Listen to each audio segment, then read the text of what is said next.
Hello everyone. आज का chapter हमारे सामने है कृषि का। और पीडीएफ में ऑलरेडी आपको शेयर कर रही हूँ, इसमें रेफरेंस के लिए। ये क्लास 8th का है। और शुरू करते हैं बात। इससे पहले हमने जो नेचुरल रिसोर्सेज की बात की थी, प्राकृतिक संसाधन की, और उसमें हमने सभी संसाधनों के बारे में चर्चा की। मृदा के बारे में, जल के बारे में, और वायु के बारे में। इसके अलावा सोलर एनर्जी के बारे में, कैसे पेड़ पौधे हमारे संसाधन बन जाते हैं। तो उसी में अब हम थोड़ा डिटेल में जाते हैं कृषि पर। अब कृषि जो है वो क्या है कि नेचुरल संसाधनों को मानव निर्मित बनाने का एक तरीका है, जिसमें आप देखते हैं कि पेड़ पौधे अपने आप उगते हैं।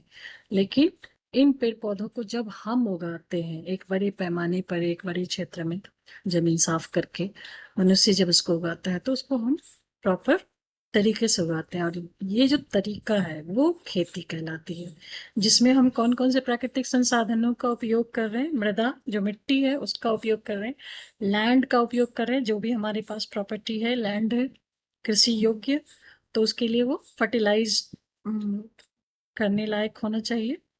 और जो वेजिटेशन जिसको हम उगा रहे हैं, जो सीड्स हम यूज कर रहे हैं, तो 3-4 चीजों को हमने शामिल किया, और उसमें मनुष्य अपना एफर्ट लगा रहा है, मेहनत कर रहा है। तो ये एक प्राइमरी प्रोसेस है। कृषि जो है वो एक प्राथमिक क्रिया है। और ये मनुष्य जीवन का कहिए तो सबसे पहला, शुरू शुरू में जो, जिसे आग के बारे में जाना मनुष्य ने, आग की खोज की, तो उसके बाद जो है कृषि का आना जो है वो एक बहुत बड़ा रिवोल्यूशन है, बहुत बड़ी क्रांति है। क्योंकि कृषि के आने के बाद जो है मनुष्य एक जगह टिकने लगता है, और उसके बाद ही वहीं से सभ्यता की शुरुआत होती है। तो कृषि में हम, अगर इस मैप को देखिए कि कृषि में हम कैसे कैसे खेती कर रहे हैं, सारे विश्व के तमाम देश। भारत में देखिए, भारत एक कृषि प्रधान देश है, और अभी भी मोर देन 60% जो है वो हमारा लेबर फोर्स कृषि में लगा हुआ है। फिर हम अगर नॉर्थ अमेरिका में देखते हैं तो एक बड़ा सा पार्ट जो है वो खेती को समर्पित है। इसी तरह हम यूरोप को देख रहे हैं, यूरोप में भी काफी ज्यादा खेती होती है, रसिया में भी होती है, मंगोलिया, चाइना के भी पार्ट्स में, ऑस्ट्रेलिया में भी देख रहे हैं। और दक्षिणी अमेरिका में देखें तो उसके तटीय क्षेत्रों में कृषि काफी ज्यादा है। जबकि अगर साउथ अफ्रीका की बात करें तो ये सेंट्रल पार्ट जो है वो, जहाँ पे ये नाइल रिवर है, अमेजन रिवर है, उसका पूरा का पूरा बेसिन जो है वो खेती पर निर्भर है। तो ये सब कृषिगत भूमि है। अब हम जानते हैं कि एग्रीकल्चर जो है, कृषि, उसके में क्या करते हैं, 3-4 एक्टिविटीज होती है। एक तो हम जुताई करते हैं, तो जो लैंड है उसकी प्लोइंग होती है, उसको नीचे से ऊपर लाया जाता है, नीचे की सतह को। तो उससे क्या होता है, ह्यूमस वगैरह जो है, जो कीड़े वगैरह हैं, वो ऊपर आ जाते हैं। और मिट्टी की जो अंदर की लेयर है वो भी ऊपर आ जाती है, जो ज्यादा उपजाऊ है। ऊपर की लेयर को हो सकता है हमने पहले ही खेती करके यूज कर लिया हो। और इसके साथ साथ जो है, कृषि के साथ साथ एक बहुत इंपॉर्टेंट चीज जुड़ी हुई है, पशुपालन की। और पशुपालन के बारे में जब हम देखते हैं कि पशु जो है वो कृषि में, कृषि के साथ साथ आप पशुपालन कर सकते हैं, क्योंकि एग्रीकल्चर प्रोडक्ट और जो वेस्ट है उसको हम जानवरों को खिलाने के लिए यूज करते हैं। और जानवरों का जो गोबर है वो खाद के रूप में यूज होता है। तो इसीलिए दोनों एक्टिविटी जो है साथ साथ हो सकती है। इसके अलावा जो है कृषि के साथ सीरीकल्चर होती है, रेशम का उत्पादन। और ये भी जो है किसान की आय को बढ़ाने में बहुत सहायक है। मतलब आपने पेड़ लगाए हुए हैं, बगीचे लगाए हुए हैं, उसमें जो है आप रेशम के कीटों को पा सकते हैं। इसके अलावा जो है मत्स्य पालन है। मत्स्य पालन जो है उसको फिशिकल्चर बोलते हैं। और इसमें जो है खेती के साथ साथ आसपास में जो तालाब है, पोखर है, उसमें आप मत्स्य पालन कर सकते हैं। बहुत सारे बड़े किसान जो है, जिनके पास अपना तालाब है, वो ये काम करते हैं। जिनके पास नहीं है वो दूसरे का तालाब किराए पर लेकर भी कृषि कल्चर करते हैं। इसके अलावा विटीकल्चर है, जिसको द्राक्षा कृषि कहते हैं। ये बहुत ही एक्सपेंसिव है, इसमें अंगूरों की खेती होती है। And other than that horticulture है, जिसमें आप सब्जी, फूल, फल ये उगाते हैं। ये आप छोटी जमीन पे भी कर सकते हैं। तो कृषि तंत्र में अगर आप देखिए क्या क्या चीजें हैं, सबसे जो इम्पोर्टेंट चीज है वो सीड्स है। सीड्स है, सीड्स क्योंकि इम्पोर्टेंट है, क्योंकि सीड्स नहीं रहेंगे तो आप प्लांट कैसे उगाएंगे। इसके अलावा क्या है, उर्वरक है, फर्टिलाइजर। अब फर्टिलाइजर में आपकी इच्छा है, आप चाहें तो ऑर्गेनिक फर्टिलाइजर यूज करें, जो जानवरों से आपको मिलता है, ऑर्गेनिक मेन्योर है जो सड़ा गला के मेन्योर खाद बनाते हैं। उसी तरह उसके अलावा जो है मशीनरी है जो लाइक मैकेनाइज्ड एग्रीकल्चर कहेंगे आप, जिसमें आप ट्रैक्टर यूज कर सकते हैं। जैसे हल वगैरह यूज करते हैं, तो हल के अलावा अब जो है मशीन यूज होते हैं, ट्रैक्टर्स यूज होते हैं ताकि खेत की प्लॉइंग कर सकें। उसके अलावा लेबर है। लेबर फोर्स बहुत इंपॉर्टेंट है, क्योंकि ह्यूमन रिसोर्स के बिना ये सारा काम जो है, जो सीडिंग है, जो सोइंग है, इरिगेशन है, जो सिंचाई का काम है, या जो फर्टिलाइजर्स छींटने का काम है, उसमें जो खेतों में छिड़काव करते हैं और ट्रैक्टर्स का प्रयोग करेंगे, वो कैसे करेंगे? बिना मनुष्य के नहीं होगा, तो आपको लेबर चाहिए ही चाहिए। जुताई जो है वो प्लोइंग है, फिर बुआई जो है वो सीडिंग डालते हैं, सीड्स डालते हैं। अब ये चित्र देखिए, इसमें एक किसान का चित्र है। तो क्या कर रहे हैं, पहले बीज डालता है, वो बीज डालता है, उसके बाद क्या डालता है, सबसे पहले क्या करेगा, वो प्लोइंग करेगा। प्लोइंग करने के बाद क्या करेगा, प्लोइंग करने से खेत की मिट्टी नरम हो जाती है, उसके बाद उसमें सीड्स जो है वो स्प्रे कर देता हूँ। उसके बाद जो है सीड्स को, बीज को कोई कीड़े मकोड़े ना खा जाए, इसके लिए फिर रसायन का प्रयोग होता है। फिर रसायन का प्रयोग होने के बाद क्या करते हैं, ये जब इरिगेशन करेंगे, छिड़काव का, इसमें पानी डालेंगे। पानी जरूर होना चाहिए, बिना पानी के जो है खेती आगे नहीं बढ़ेगी, पौधे आगे नहीं बढ़ेंगे। इसके बाद जो है इन्होंने फसल उगा ली, अब ये फसल पकने का इंतजार करेंगे। फिर पकने के बाद जो है कटाई होती है। अब कटाई जो है वो भी मैकेनाइज्ड हो सकती है, प्लॉइंग भी मैकेनाइज हो सकती है, स्प्रे भी मैकेनाइज हो सकता है। इस सब में बस ट्रैक्टर चलाने वाले के लिए एक श्रमिक चाहिए, इनको ड्राइवर चाहिए, ठीक है। फसल कटाई के लिए इनको लेबर चाहिए, जो या तो मैनुअली हाथ से काटेंगे या मशीन के थ्रू कट करेंगे। उसके बाद जब ये फसल तैयार होती है, फिर ये घर आती है, और फिर घर आने के बाद फिर उसकी प्रोसेसिंग जो है वो अलग है। बट ये सारा काम जो है इतना वो खेती में होता है। और इसके अलावा जो है और भी चीजें बहुत सारी इन्वेस्ट की जाती हैं, जो कि हम काउंट नहीं कर रहे, जैसे सूर्य की किरणें। सूर्य की किरणें भी इसमें इन्वेस्ट हो रही है, क्योंकि आपको पता है फोटोसिंथेसिस प्रोसेस में पौधे क्या करते हैं, ऑक्सीजन बनाते हैं, कार्बन डाइऑक्साइड जो है वातावरण से लेते हैं, तो that is also investment, but उसको हम काउंट नहीं करते, वो फ्री ऑफ कॉस्ट मिला हुआ। फिर बारिश, जहाँ पे बारिश काफी ज्यादा होती है वहां आपको बहुत ज्यादा इरिगेशन की जरूरत नहीं पड़ती, तो बारिश जो है वो भी एक इन्वेस्टमेंट है, बट वो प्रकृति प्रदत्त है, नेचुरल है, गिफ्ट है, तो हम उसको फ्री में यूज कर रहे हैं। बट वही जो है आजकल आप देख रहे हैं, बहुत ज्यादा बारिश हो रही है तो कहीं कहीं बाढ़ भी आ जा रही है। मिट्टी, मिट्टी जो है वो सबसे बेसिक जो लेयर है पृथ्वी की ऊपरी सतह, जिसपे मिट्टी है, वो जरूर यूज होती है, उसके बिना खेती नहीं हो सकती। ढाल, स्लोप जो है वो सबसे इम्पोर्टेंट चीज है, कहाँ पर, माउंटेन एरियाज में, क्योंकि वो स्लोप जो है, आप देखेंगे मैदानी भागों में बहुत ज्यादा खेती होती है, क्योंकि वहां पे प्लॉइंग इजी रहता है, खेती करना इजी रहता है। लेकिन जहाँ पे ढाल है, जो बिल्कुल स्टीप स्लोप है, वहां पे क्या करते हैं, स्टेप कल्टीवेशन करते हैं, जो आपने लास्ट चैप्टर में देखा कि जहाँ पे ढलान है वहां पे स्टेप कल्टीवेशन की जाती है, वहां स्टेप्स बना के, सीढ़ी बना के उन पे पेड़ लगाए जाते हैं, और उनके थ्रू जो है मेड़ पे मिट्टी को रोका जाता है, बांध बना जाता है, ताकि मिट्टी का अपरदन न हो। अब ये जो कृषि है, इसके में क्या क्या तरह की खेतियां हो सकती हैं, ये देखते हैं। इसमें एक है निर्वाह कृषि, जो सस्टेनेंस एग्रीकल्चर करेंगे, जिसमें आपको जितना चाहिए, जितने अनाज की आवश्यकता है, आपने उतना ही उगाया। तो बहुत सारे कंट्रीज में, बहुत सारी फसलों में हम लोग खुद भी जो है सस्टेनेंस एग्रीकल्चर है, जितनी डिमांड है उसके अलावा हम नहीं उगा रहे हैं। दूसरी होती है एक व्यापारिक खेती। व्यापारिक खेती को हम वाणिज्यिक खेती से करते हैं, इसमें हम एक्स्ट्रा उगाते हैं कि हमको 2 क्विंटल चावल की जरूरत है, लेकिन हम 100 क्विंटल उगा रहे हैं, क्योंकि हमारे पास लैंड अवेलेबल है। अब 100 क्विंटल में हम 98 क्विंटल का क्या करेंगे, हम बेच देंगे, और बेच के हम पैसे कमाएंगे, और पैसे कमा के हम बाकी चीजें खरीदेंगे दुनिया में, और ज्यादा हमें इनकम हो रही है तो हम अमीर हो जाएंगे, हमारे पास और लैंड आ जाएगी। और उसके अलावा हम अपने बाल बच्चों को बाहर भेज सकते हैं पढ़ाई करने के लिए, टीवी खरीद सकते हैं, फ्रिज खरीद सकते हैं, एसी खरीद सकते हैं। तो अब आइए हम सस्टेनेंस कृषि पर आते हैं। सस्टेनेंस कृषि जो है वो इंटेंस होती है। इसमें हमारे पास क्या है कि एक घर है, उसके पास बहुत छोटा सा लैंड है, उसमें लोग ज्यादा हैं, तो वो क्या करेंगे, पारिवारिक कृषि करेंगे, सारे सारे श्रमिक जो हैं उनके वो घर के ही होंगे। वो इंटेंस होगा, और वो जब खेती करके जब उनकी फसल आती है तो वो काफी ज्यादा नहीं होती कि वो बेच सके, तो वो आपस में बांट के खा लें। लेकिन जब ज्यादा कृषि करनी हो, जब आपके पास लैंड ज्यादा हो और आपके पास लोग कम हो, तो दो तरह की बातें हो सकती है। या तो आप मैनुअल लेबर हायर करेंगे, दूसरे जगह से आप श्रमिक लेंगे, उसको पे करेंगे। और दूसरा है कि आप मैकेनाइज्ड खेती की शरण में जाएंगे, मतलब ट्रैक्टर वगैरह प्रयोग करेंगे, और उसमें भी आप लेबर लेंगे, लेकिन आपको लेबर कम लेना होता है। बट ट्रैक्टर या कोई और भी मशीन जो है, इसके लिए सबसे इम्पोर्टेंट बात है कि आपका लैंड बड़ा होना चाहिए, नहीं तो छोटे से लैंड पे जो है इसका कॉस्ट बहुत ज्यादा पड़ेगा। तो जाहिर है कि आप जब निर्वाह कृषि करेंगे तो उसमें आप ये प्रयोग नहीं कर सकते हैं। गहन निर्वाह कृषि में भी नहीं कर सकते, इसमें छोटे छोटे औजार आपको चाहिए और लेबर आपके पास ऑलरेडी है। लेकिन जब आप मैकेनाइज करते हैं तो उसमें आप ज्यादा कर सकते हैं। तो पुराने जमाने में जो है ये सस्टेनेंस कृषि चलती थी, पारंपरिक कृषि।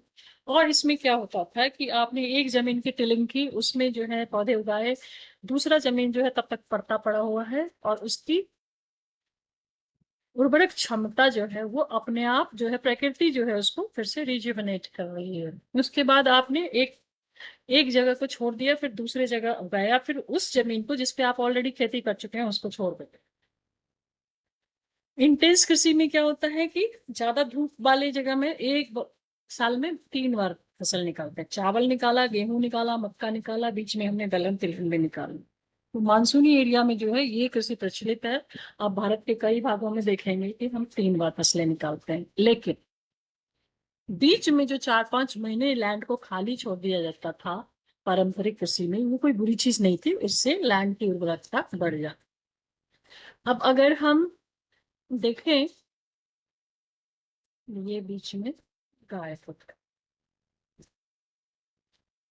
तो ट्रेडिशनल जो है वो निर्वाह कृषि होती थी, उसमें क्या होती थी, कृषि का की जगह जो है वो स्थानांतरित होती थी। आदमी जो है शुरू शुरू में उसने सेटल लाइफ नहीं शुरू की थी, तो एक जगह खेती करके वहां से फसल काट के फिर दूसरी जगह चल दिए, फिर दूसरी जगह जाके फिर वहां खेती शुरू की। अब इसमें उनको पशुओं की जरूरत थी। पशु जो है वो सामान ढोने का भी काम करते थे, उनका दूध वो प्रयोग में लाते थे।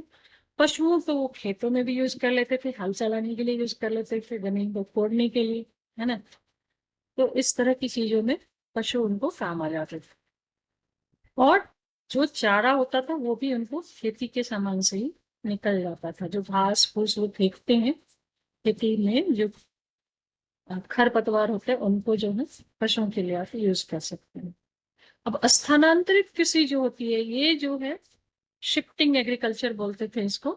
शिफ्टिंग एग्रीकल्चर अभी भी बहुत जगह प्रचलित है। जो अमेजन बेसिन के सघन वन क्षेत्र हैं, उष्णकटिबंधीय अफ्रीका है, और साउथ ईस्ट एशिया में भी कुछ जो है, अभी अगर आप देखिएगा घुमंतू आदिवासी लोग होते हैं, वो जो है इसी टाइप की चीजें करते थे कि खेती किया एक जगह फिर दूसरी जगह चले गए। इसमें वो पेड़ को काट के भूखंड को साफ कर दिया, फिर उस राख को जो है सॉइल में मिक्स कर दिया, और वहां पे मक्का उगाया, रतालू उगाया, आलू और फसल।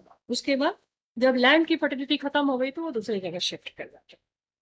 तो इसमें जो है बर्निंग शामिल थी। उससे क्या होता है, बहुत ज्यादा पोल्यूशन होता है। आपको पता है बर्निंग से क्या होगा, कार्बन डाइऑक्साइड बढ़ जाएगा और एयर पोल्यूशन।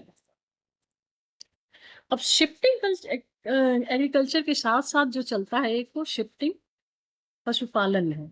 तो कैटल जो है वो बहुत काम आते हैं, क्योंकि उनसे आप दूध ले सकते हैं, गोबर से खेतों में यूज कर सकते हैं, और उनका मांस जो है वो खाने में प्रयोग होता है। उसके कपड़े भी बनाए जाते हैं लेदर के, और ऊन जो है वो भेड़ वगैरह से मिल जाता है। तो ये सारे प्रोडक्ट्स लेने के लिए जो है राजस्थान में, जम्मू कश्मीर में और सेंट्रल एशिया में, और इसके अलावा सहारा के डेजर्ट्स में पशु चालन जो है बहुत ज्यादा प्रचलित है। तो पशुओं को लेके वो अलग अलग मौसम में शिफ्ट करते रहते हैं, और जैसे ही अच्छा अनुकूल मौसम आता है तो फिर वो अपने घर वापस आ जाते हैं। तो ऐसे में पशु चालक जो हैं वो एक स्थान से दूसरे स्थान पर हमेशा घूमते रहते हैं, और उनको जहां भी अनुकूल मौसम दिखाई पड़ता है वो वहां हो लेते हैं। इसलिए आप देखिएगा कि जाड़े में पहाड़ों से जो है लोग नीचे आ जाते हैं। अब वाणिज्यिक कृषि में आइए, जो कृषि बड़े पैमाने पे होती है और यहाँ पे एक्स्ट्रा उत्पाद होता है, और इसमें अधिक ज़्यादा पूंजी का भी इन्वेस्टमेंट होता है, ज़्यादातर काम जो है मशीन से होती है। इसमें जो है मिक्स्ड एग्रीकल्चर भी होता है। इसमें रोपाई में भी आप जो है मशीन का यूज कर सकते हैं, और टिलिंग में भी, लैंड की टिलिंग होती है, प्लाविंग होती है, उसमें भी यूज कर सकते हैं, प्लस कटाई के टाइम में भी होती है।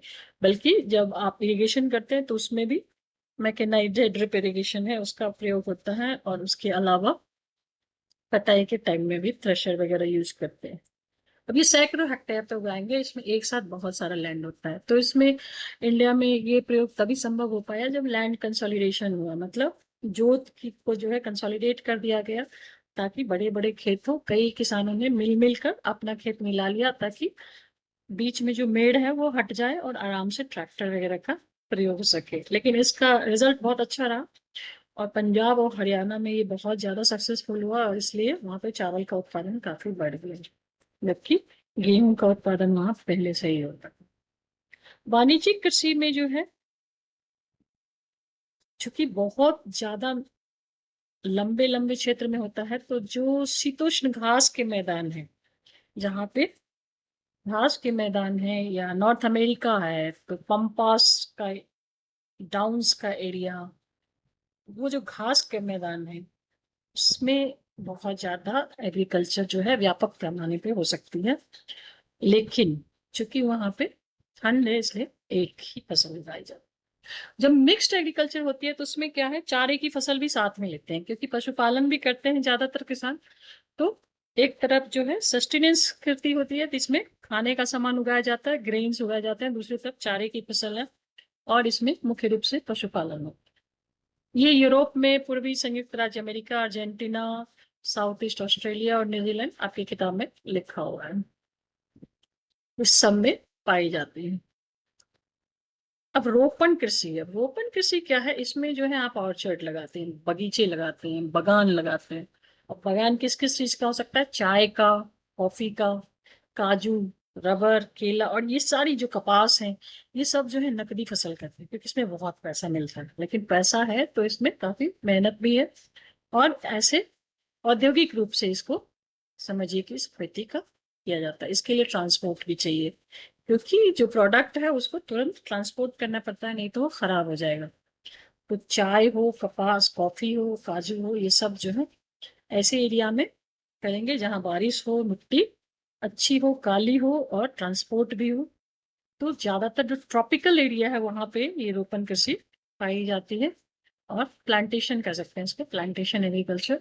और रबर मलेशिया में बहुत ज्यादा होता है, श्रीलंका में, और इंडिया में चाय, चाय के बागान आपने इनमें से कुछ लोगों ने देखे होंगे।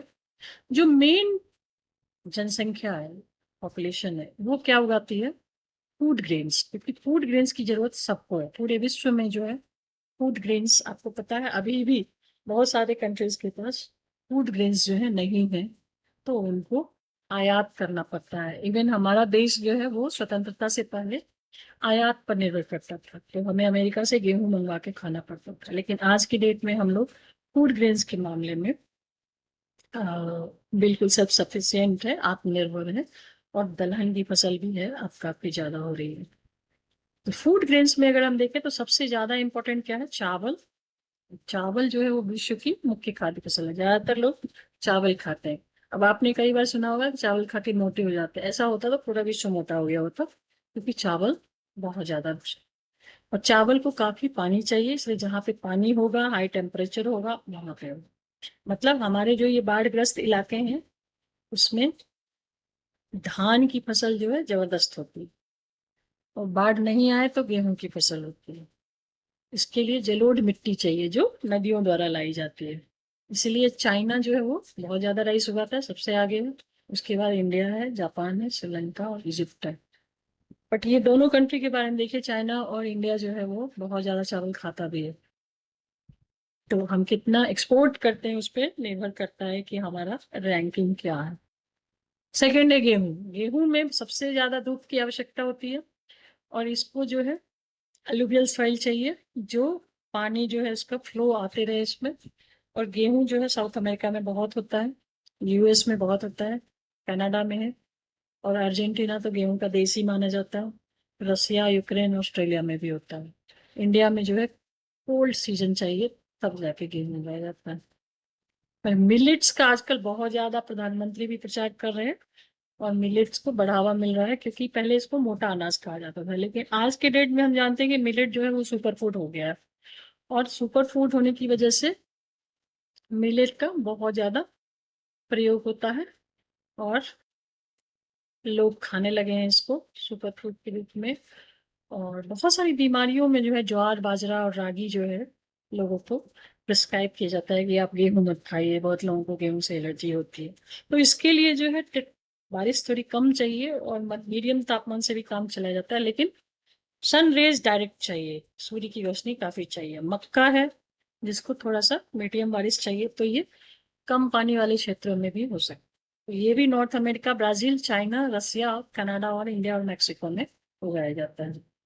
कपास, कपास बहुत ही इंपॉर्टेंट है, कि वो जो है फूड ग्रेड नहीं है, लेकिन कपास काफी जगह उगाया जाता है। कपड़े भी तो हमारे लिए बहुत जरूरी है, इसमें भी चाइना सबसे आगे है। और इसको एकदम चमकीली धूप चाहिए, 200 दिन ज्यादा से ज्यादा। और वो 200 दिन जो है उसमें हल्की वर्षा भी चाहिए, इसलिए काली मिट्टी और एलुवियल सॉइल दोनों में ये उगता है। और इसमें भी इंडिया जो है अच्छे खासे नंबर पे, 3rd नंबर पे आता है। और सूती वस्त्र के लिए उसकी जरूरत होती है। आपने कॉटन यूज किया होगा, घर में भी कॉटन यूज किया होगा। आज जो है क्लास में थोड़ी गड़बड़ी हो रही है, बार बार ये मिनिमाइज हो जा रहा है। पटसन एक तीसरी चीज है, जो मतलब कपास के अलावा, इसको आप एकदम गोल्डन कलर का रेशा होता है, और ये इससे जूट उद्योग कह सकते हैं, जूट उद्योग में इसका प्रयोग होता है, इससे रस्सी बनती है और उससे भी कपड़े बनते हैं। कॉफी, कॉफी आप सब पी चुके होंगे। कॉफी के लिए अल्यूवियल सॉइल चाहिए, दोमट मिट्टी बोल सकते हैं आप इसको, और ये स्लोप पे मिलेगा। और ब्राजील जो है इसमें सबसे टॉप पे है, उसके बाद सेकंड कोलंबिया है, इसमें भी इंडिया जो है 3rd नंबर पे है। इसलिए वी आर कॉफी लवर्स, हम कॉफी पीते हैं। बट सबसे ज्यादा जो पॉपुलर ड्रिंक है हमारे यहाँ वो चाय है। आपको भी पता है कि चाय जो है इंडिया में सब जगह मिल जाती है। चाय के लिए क्या चाहिए? ठंडी जलवायु। तो इंडिया में कहाँ होगी ये? माउंटेन एरिया में। और इसके लिए सालों भर जो है थोड़ी थोड़ी बारिश चाहिए, बहुत ज्यादा बारिश नहीं चाहिए। जहाँ पे ज्यादा बारिश होगी वहां पे चाय नहीं उगा सकते हैं आप। इसलिए चाय के लिए आपको स्लोप पे जाना पड़ेगा, जहाँ पे हम प्लांटेशंस बना रहे हैं।